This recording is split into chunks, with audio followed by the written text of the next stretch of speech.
Yoann Chapoutot, bonsoir. Bonsoir. Vous êtes historien, spécialiste de l'histoire du nazisme. Vous êtes à Genève à l'invitation de la fondation Zoé In, auteur de nombreux écrits. On découvre le dernier à l'antenne, Les Irresponsables, qui apportaient Hitler au pouvoir. Vous êtes une voix très importante en ce moment, très écoutée, alors qu'on a tendance à dresser des parallèles entre l'époque qu'on vit aujourd'hui et les années 30, justement, on va y revenir. Le titre de ce livre, Les Irresponsables. Qui étaient ces irresponsables, Yoann Chapoutot ? Ceux qui gouvernent l'Allemagne à partir de mars 1930 et qui ont décidé froidement de renoncer à respecter la Constitution, de ne plus respecter le suffrage universel et de gouverner par ordonnance présidentielle d'exception en suspendant le fonctionnement normal, démocratique, parlementaire de la Constitution de Weimar, le tout pour éviter une chose, qui est que la gauche puisse gagner des élections et être au pouvoir. Peut-on rafraîchir aussi un peu la mémoire de nos auditeurs, revenir sur cette République de Weimar en Allemagne, ces dynamiques, ces équilibres politiques ? Alors, on a souvent une idée fausse de la République de Weimar, puisqu'on considère que c'est une république faible qui, au fond, se serait écroulée d'elle-même en fonction de ses travers ou de ses faiblesses endogènes. En l'occurrence, c'est une république très forte, qui a survécu à des ignominies, à des chocs terribles, comme l'hyperinflation de 1923, l'occupation de son territoire au moment de la Ruhr, une quasi-guerre civile et puis également une crise économique puissante. En réalité, cette République ne s'est pas effondrée, elle ne s'est pas suicidée non plus, elle a été assassinée froidement par des gens qui ont décidé que la démocratie, cela suffisait et qu'il fallait passer à un régime autoritaire au plus grand bénéfice d'une politique de l'offre et d'une économie privée qui réclamait l'alliance entre la droite et l'extrême droite. Et là, vous dites justement que les nazis finalement n'ont pas pris le pouvoir, on le leur a donné. Oui, alors la prise de pouvoir, c'est une expression nazie qui visait à exalter, sous le mode polyurcétique, on va dire, d'une prise de forteresse et d'une épopée politique. En l'occurrence, les nazis étaient en perdition. À la fin de l'année 1932, ils sont en décrochage électoral partout. Ils perdent quasiment tous les scrutins intermédiaires de l'année 1932, à telle enseigne que l'hypothèse la plus plausible, et qu'ils actent eux-mêmes, Hitler et Goebbels au premier chef, c'est la disparition du parti nazi par éclatement et la fin de l'hypothèse Hitler dans la vie politique allemande. Il a fallu quelque chose de l'ordre d'une conjuration politique avec des tractations secrètes au bénéfice d'intérêts privés bien compris pour installer les nazis au pouvoir. Ils n'ont pas pris le pouvoir, on leur a donné, on les a installés à la chancellerie. Et ça répondait à quels objectifs, vous parlez de ces conjurations cachées, quel était le but là derrière ?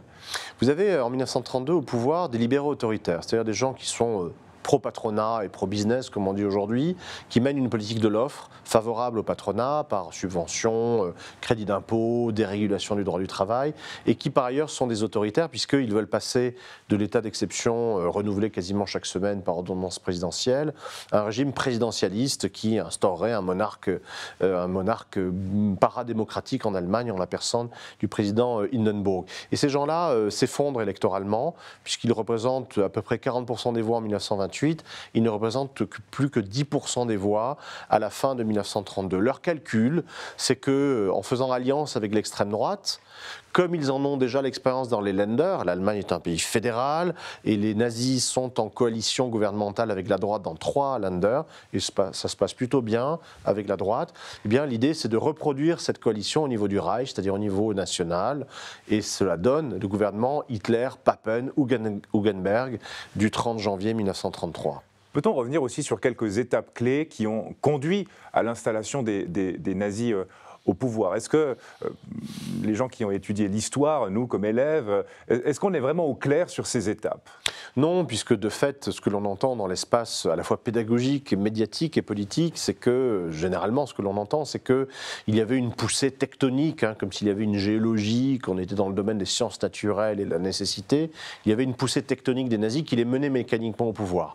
C'est faux, puisqu'ils s'effondrent électoralement à l'automne 1932 et ils disparaissent possiblement du champ politique. On entend par ailleurs que les nazis auraient été élus démocratiquement, ce qui n'est pas le cas. Ils n'ont jamais gagné aucune élection, ils n'ont jamais atteint la majorité absolue. Et il a fallu véritablement une décision froide, cynique, très réelle politicienne au fond, de libéraux autoritaires au pouvoir qui ont décidé que la voie la plus rationnelle et la plus raisonnable pour se maintenir eux-mêmes au pouvoir était de faire alliance avec les nazis. De telle sorte que, effectivement, le gouvernement du 30 janvier 1933, de coalition entre la droite et l'extrême droite, est un gouvernement à minorité nazie. Sur 12 ministres, il n'y a que 3 nazis, dont un sans portefeuille. L'essentiel va aux nationaux conservateurs et aux libéraux autoritaires, de telle sorte que le véritable vainqueur du 30 janvier, pour la presse, les observateurs, c'est von Papen et pas Hitler. Parce qu'il y a aussi ces éléments qu'on a souvent en tête, c'est évidemment l'humiliation entre guillemets d'après-guerre, vous l'avez parlé, cette crise boursière, il y a aussi l'incendie du Reichstag. Tout ça c'est quoi? C'est des éléments de l'histoire comme ça qu'on retient pour essayer de fabriquer un narratif? Alors l'incendie du Reichstag est postérieur à l'histoire que je raconte, puisque moi je m'arrête au 30 janvier 1933, l'incendie du Reichstag c'est un mois plus tard. Les facteurs que vous avez cités sont importants. De fait, le traité de Versailles n'a pas été une idée très heureuse, et en violant les principes élémentaires du droit international, cela a humilié les Allemands et cela les a induits dans l'idée que la guerre n'avait pas été perdue véritablement et que les Alliés et le droit international menaient une guerre par d'autres moyens contre l'Allemagne. C'est ce que Carl Schmitt résume avec les 3 toponymes, Versailles, Genève, Weimar. Les 3 toponymes qui vont contre l'Allemagne. Mais ce qui a été décisif, c'est que au printemps 1930, l'entourage présidentiel autour de von Hindenburg a décidé que pour éviter que la gauche ne gagne et ne soit au pouvoir, et la gauche avait gagné en 1928 et les sociodémocrates dirigeaient le gouvernement depuis 1928, eh bien pour éviter cela, pour éviter des mesures sociales, des mesures de redistribution fiscale, il fallait que la droite gouverne par ordonnance d'exception. Donc la première irresponsabilité, au fond, c'est cette idée qu'il faut ne pas respecter la démocratie et gouverner par état d'exception, toute chose dont les nazis vont profiter, puisque quand ils vont s'installer, au fond, ils vont jouer sur du velours, puisque tout aura été préparé de longue date, depuis 3 ans, par cet irrespect de la démocratie et cet état d'exception permanent depuis 1930. Il y a aussi la question des contre-pouvoirs. Quels étaient-ils? Alors, c'est une vraie différence avec aujourd'hui. Les institutions qui peuvent faire barrage, qui peuvent faire résistance à une subversion de l'État et à une prise fasciste de nos États, ces institutions existaient, mais elles étaient peuplées par des gens qui étaient des gens d'Ancien Régime. Lorsqu'on prend l'exemple de la magistrature, par exemple, la magistrature allemande avant 1933 offre une caricature de jurisprudence. Les statistiques jurisprudentielles nous montrent un biais, mais alors c'est au-delà du biais, si vous voulez, entre les délits politiques de gauche et ceux de droite, avec un avantage éhonté accordé à la droite. De telle sorte que lorsque les nazis s'installent au pouvoir, la magistrature qui est peuplée de gens qui sont des nationaux conservateurs et des réactionnaires, ne joue pas son rôle de protection de l'état de droit et de la population allemande. C'est une vraie différence avec aujourd'hui, puisque désormais le brassage socioculturel fait que les institutions de l'État, dont la magistrature, sont habitées et exercées par des gens qui, sans être des bolcheviks impénitents, restent des républicains, soucieux du respect de la norme, ce qui n'était pas le cas à l'époque. Et l'on voit aujourd'hui, dans tous les contentieux sociaux, environnementaux, politiques, et aux États-Unis on le voit tous les jours, que la dernière ligne qui tient, c'est précisément la justice.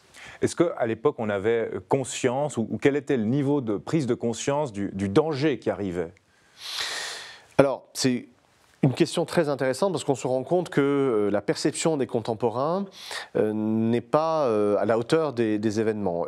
En l'occurrence, et ça vaut d'abord pour les irresponsables, ces libéraux autoritaires qui ont installé la nazie au pouvoir, il y a de leur part une condescendance de classe, un mépris socioculturel d'un Papen vis-à-vis d'un Hitler. Le différentiel de classe et de culture est terrible au détriment d'Hitler. Et ces gens-là n'ont pas pris conscience que derrière cette première ligne nazie, qui pouvait apparaître un peu baroque, un hystérique autrichien, un pied-beau, un obèse morphinomane comme Göring, il y avait une deuxième et une troisième ligne de gens très sérieux, diplômés, docteurs de l'université, que les nazis et singulièrement la SS avaient recrutés dès la fin des années 20 en perspective de l'arrivée au pouvoir et qui, eux, maniaient admirablement la direction des affaires et le vocabulaire juridique et qui ont subverti l'État en quelques semaines à coups de décret. Et ça, quel était leur moteur à ces gens ?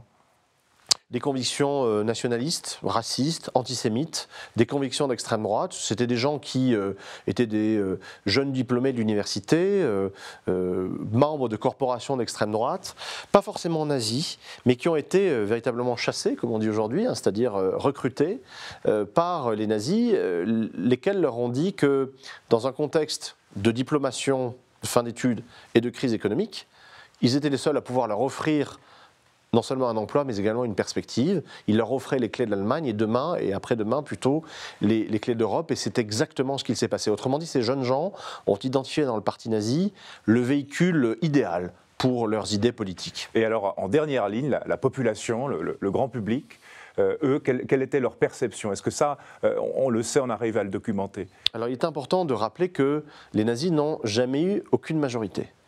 Le maximum électoral qu'ils aient obtenu, c'est 37,3% des voix. C'est quand même beaucoup. Ce qui est énorme, à l'été 1932, mais ce qui reste insuffisant. Lorsque les nazis atteignent cet acmé, hein, ce score fabuleux, Goebbels note dans son journal « Je suis écœuré ». Ce résultat est à vomir, je cite, nous avons gagné une broutille. Parce qu'entre le printemps 32, élection présidentielle, et les élections législatives de juillet, ils gagnent 300 000 voix au niveau du Reich, c'est-à-dire rien par rapport à leur progression logarithmique précédente. Et à partir de là, ils sont en décrochage, ils s'effondrent électoralement. Autrement dit, les nazis n'ont jamais été majoritaires, loin de là, y compris dans des conditions parfaitement antidémocratiques, puisque en mars 1933, après une nouvelle dissolution, ils n'atteignent toujours pas la majorité absolue. Donc la position des Allemands est très attentiste en réalité. Est très attentiste et parfois un peu ne veut pas voir les choses. Si on se projette des années après, notamment sur ce fameux « on ne savait pas » ou « on n'était pas conscient de l'horreur qui était en train de se dérouler », ça vous parlez un peu d'hypocrisie, non? Alors, si on revient à la séquence 32-33, on se rend compte qu'il y a même un rejet de la solution nazie, puisque aux dernières élections libres, les nazis sont en recul, ils chutent de 37 à 33%, ils perdent 2 millions de voix au niveau national en 3 mois, ce qui est énorme, hein. Ça fait partie de leur décrochage électoral massif, et c'est le bloc marxiste, SPD plus KPD, qui est majoritaire aux élections de novembre 1932, c'est-à-dire les dernières élections libres législatives d'Allemagne. Ensuite, la dynamique qui va s'enclencher après l'arrivée au pouvoir des nazis est différente, puisque les nazis étaient bien conscients qu'ils n'étaient pas majoritaires. Ils vont tout faire pour, comme le dit l'historien Götz Ali, acheter les Allemands, acheter leur consentement, voire leur adhésion par une politique sociale financée sur la spoliation interne et sur les prédations externes de la guerre. En quoi la République de Weimar, et ce que vous décrivez en détail, peut être comparable à ce qu'on vit aujourd'hui, à ces différentes poussées, à ces débats aussi très nourris qu'on a aujourd'hui sur les thèmes politiques? Vaste question. La République de Weimar, il faut s'en souvenir, on l'a dit, était beaucoup plus solide et beaucoup plus résiliente, comme on dit aujourd'hui, qu'on le croit généralement. Encore une fois, elle était assez solide pour résister à des chocs massifs, majeurs, exogènes, comme au début des années 1920.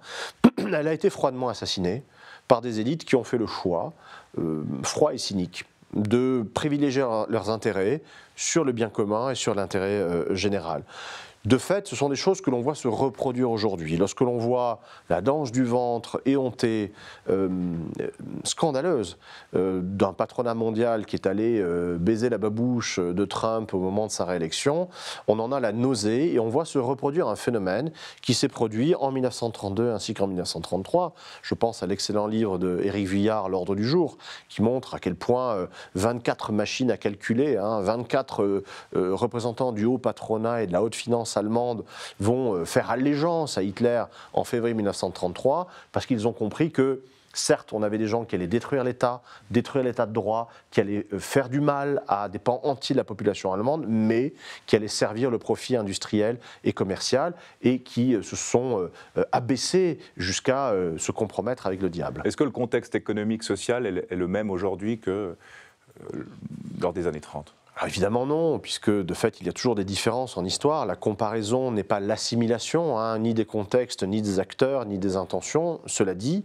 on peut identifier entre aujourd'hui et hier des homologies de configuration sociale, économique, culturelle. On peut raisonner par analogie et voir que de fait, Au début des années 30, il y a en Allemagne un milliardaire qui a investi dans les médias et qui se sent possédé par une mission de régénération nationale par l'extrême droite.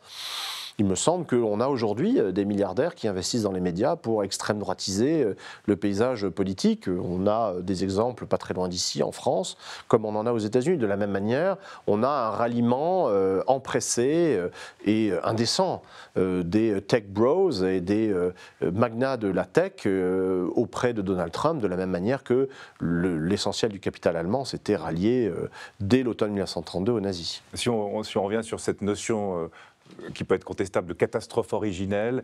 Est-ce que là, aujourd'hui, on pourrait identifier une forme de catastrophe originelle qui nous guiderait à une forme de régime autoritaire dans le proche avenir? Alors, on voit des processus de fascisation à l'œuvre. Je pense que l'exemple des États-Unis est assez explicite pour qu'on n'ait pas besoin d'épiloguer là-dessus. Lorsqu'on a des gens qui, en mondiovision, font des saluts nazis pour célébrer la victoire de leur président, les choses sont parfaitement explicites. Darwinisme social, eugénisme, racisme, antisémitisme gouvernent évidemment la politique fasciste américaine actuelle, et je parle de fascisme en suivant mes collègues Robert Paxton et Timothy Snyder, qui ont posé ce mot et ce verdict sur les processus en cours. Là où il y a un espoir, c'est que quand on parle de retour des années 30, on se trompe. On raisonne en termes de récurrence nécessaire, comme s'il y avait un retour des saisons, un retour de la marée. Ce n'est pas le cas. Il faut penser en termes de récidive, comme le philosophe Michael Fussell dans son livre sur 1938.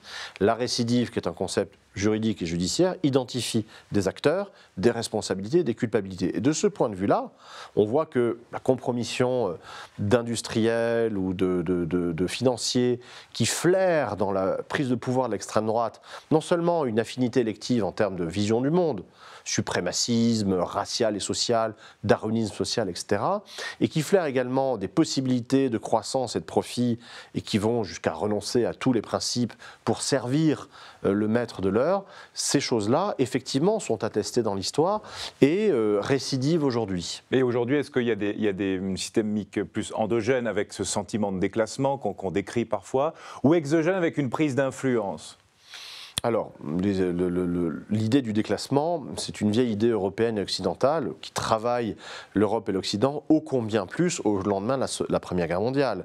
Il y a des discours très étonnants un peu partout, en Allemagne, en France, un petit peu partout en Occident à l'époque, qui consistent à dire, regardez, nous étions la puissance dominante, la race blanche, puisqu'on raisonnait en termes d'anthropologie raciale, de racisme, la race blanche dominait le monde et désormais elle est concurrencée par des races nouvelles, par des pays émergents qui vont gagner des parts de croissance, qui se développent et qui vont désormais nous détrôner, d'autant plus que pendant la Première Guerre mondiale, on s'est entre-assassiné et on s'est affaibli démographiquement. Ces idées-là, héritées d'un lointain héritage romain, de la nostalgie et de la peur de la décadence, étaient d'autant plus vivaces dans l'entre-deux-guerres en Europe.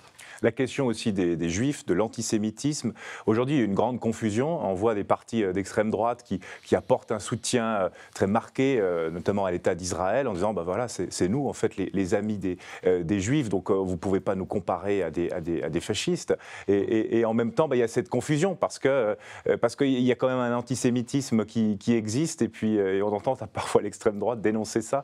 Ça paraît un peu contradictoire. Alors, effectivement, on a l'impression de vivre dans un univers totalement dystopique en réalité où les repères se brouillent comme vous le dites. Parce que l'héritage politique, rappelons aussi aux auditeurs, l'héritage politique par exemple d'un rassemblement national n'est pas le même que l'héritage politique des Républicains, l'héritage politique du général de Gaulle.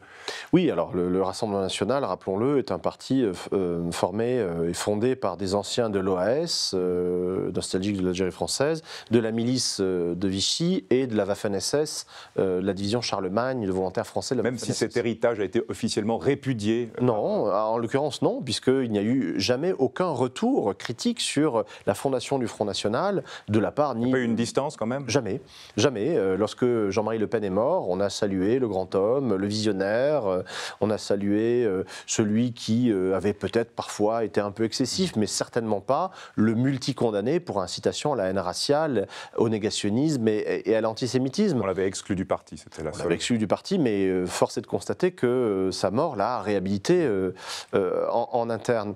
Et par ailleurs, lorsque l'on voit le vivier de candidats du RN, on se rend compte qu'il s'agit d'une véritable tératologie culturelle avec des nostalgiques de la SS et du nazisme. Mais justement, sur cette confusion, revenons-y. Oui, la solidarité, le philosémitisme supposé et apparent de l'extrême droite contemporaine est en fait une convergence de vues avec l'extrême droite israélienne, qui est suprémaciste et fasciste, et qui est au pouvoir actuellement, et qui produit l'horreur que l'on connaît chaque jour à Gaza.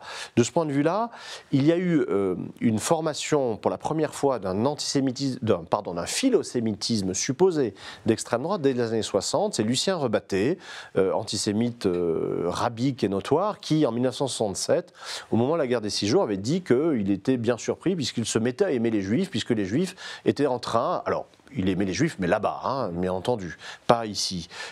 Puisque ces Juifs-là, avec Israël, étaient en train de massacrer des Arabes. Il trouvait ça formidable. Il avait beaucoup choqué, d'ailleurs, dans les rangs pétainistes du lectorat de Rivarol, la feuille de chou négationniste et antisémite dans laquelle il écrivait à l'époque.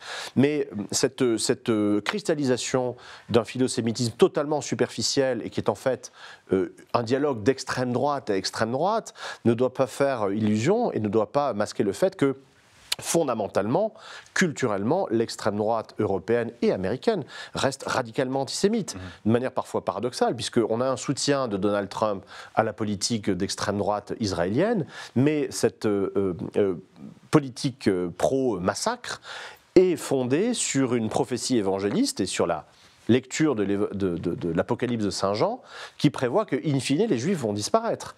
Donc c'est un antisémitisme radical, puisqu'il faut aider Israël pour que les Juifs disparaissent. Soit ils se convertissent, la prophétie de Jean, soit ils sont massacrés avec, dit le texte biblique, du sang qui monte jusqu'aux morts des chevaux. Donc c'est ça quand même le philosémitisme de l'extrême droite, qui est un antisémitisme radical. Et qui est mu par une forme d'islamophobie.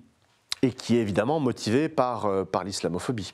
Et alors justement, là-dessus, on a l'impression qu'il y a peu de voix raisonnables qui s'expriment. C'est très polarisé. Où sont ces voix raisonnables, Yohann Chapoutot ?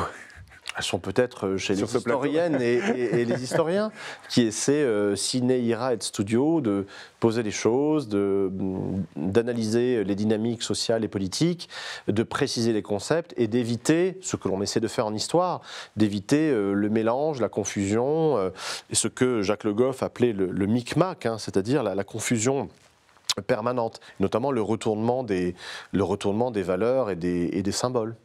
La question aussi de l'époque qu'on vit, quelle peut être la suite parce que là, vous avez parlé évidemment de ce salut nazi de Elon Musk, etc. On voit qu'il y a un certain nombre de choses qui reviennent, qui à la fois interloquent, parce qu'on se dit c'est pas possible, c'est forcément une farce, en même temps qui choque, puisque une farce très sérieuse, qui rappelle des choses. On se dit mais jusqu'où ça va nous mener, tout ça ? Quelle est la suite concrètement ? Je trouve que se reporter à l'histoire, et notamment la séquence 32-33, sans manier le moulin à prière, si vous voulez, du retour des années 30, mais en voyant justement quelles sont les récidives possibles, donc en faisant de l'histoire, nous permet de nous désincarcérer mentalement de cette idée d'une fatalité de l'arrivée de l'extrême droite au pouvoir. Les nazis devaient gagner, non, ils n'ont jamais gagné. Ils devaient arriver au pouvoir, non, ils ont été installés au pouvoir par calcul cynique. Et donc cette déconstruction de la fatalité supposée nous amène à une désincarcération vis-à-vis de ce fatalisme, à la fois civique et politique, qu'encourage cette vision fausse de l'histoire. Autrement dit, nous savons, nous, aujourd'hui, en population générale, ce qu'il en coûte et ce qu'il en cuit de s'allier avec l'extrême droite, parce que nous savons ce qu'il s'est passé, premièrement. Deuxièmement, nous savons aussi que les institutions, nous en parlions, les institutions tiennent parce qu'elles sont différentes, elles sont peuplées différemment, socioculturellement, par des agents de la République, du droit, de la norme, qui respectent leur dignité de magistrat, par exemple. Et enfin, je trouve que la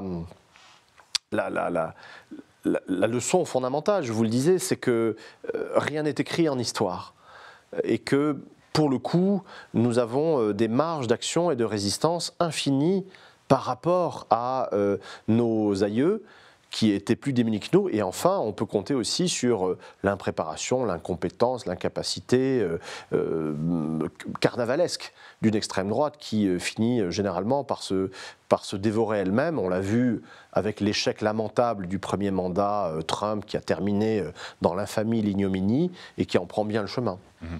La question, y a-t-il des irresponsables aujourd'hui, Yoann Chapoutot? Je pense qu'ils se reconnaîtront. Je pense que également les lecteurs et les auditeurs les verront, sauront les reconnaître. Je pense qu'on en a déjà parlé. Ouais. Mais est-ce qu'ils sont identifiables oui, ici? Ouais. Bien sûr. Par exemple? Écoutez, moi je viens d'un pays dont la Constitution de 1958 est directement dérivée de la Constitution de Weimar dans sa torsion présidentialiste, hyper présidentialiste de 1930. Des gens qui se prétendent remparts contre l'extrême droite tout en reprenant les idées, les thèmes, les obsessions, les mots même. Goebbels dit en 1932 « Je suis en train d'écouter Papen à la radio, il reprend nos idées de A à Z ». On a un peu ce sentiment-là également en France de la part de certains gouvernants qui parlent de submersion migratoire, de Rabzouz ou de ceux qui ne sont rien. On a des gens qui effectivement ne respectent pas le résultat des élections et qui seront bien en peine ensuite de motiver les gens à aller voter puisqu'ils n'ont pas tenu compte de leur vote. Oui, les irresponsables sont assez aisément identifiables. Et est-ce qu'aujourd'hui, le rôle de l'éducation est assez pris en compte? Est-ce qu'on est dans une nouvelle ère de l'ignorance avec quand même une jeunesse qui est rivée les yeux sur ses écrans et qui n'est peut-être pas la profondeur d'analyse qu'un historien ou que quelqu'un qui aurait été éduqué il y a 20 ans, 30 ans, 40 ans? Alors, ce qu'il est certain, c'est qu'il existe un pacte séculaire, pour le coup, entre l'exercice du suffrage universel et les conditions de l'exercice de ce suffrage, c'est-à-dire le fait d'être un citoyen ou une citoyenne éclairée. Cela passe par l'école. Et cela passe par notamment l'apprentissage des humanités, dont l'histoire. J'ai appris avec surprise qu'il y avait ce projet en Suisse francophone, romande, de réduire le nombre d'heures d'histoire, d'enseignement de l'histoire, ce qui me semble très préoccupant, puisque précisément on a d'autant plus besoin, plus que jamais, de réfléchir sérieusement aux récidives possibles et aux bégaiements préoccupants d'une certaine histoire. Les cours d'histoire, les professeurs d'histoire sont là pour nous aider à être des citoyens. Merci beaucoup, Yoann Chapoutot, d'avoir été notre invité. Merci à vous.